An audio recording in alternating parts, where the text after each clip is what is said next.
Buonasera, ben ritrovati con l'informazione flash di New Sicilia.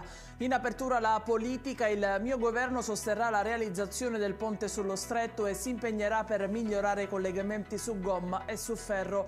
Lo ha detto il governatore della Sicilia Renato Schifani parlando ai giornalisti durante un convegno sull'infrastruttura. Nel frattempo De Luca attacca Salvini mentre giochi con i Lego a costruire il ponte. La continuità territoriale resta un miraggio.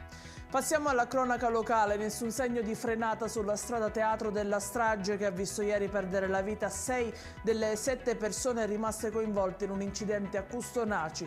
La procura di Trapani ha aperto un'inchiesta disposta all'autopsia sui 2 conducenti dei mezzi.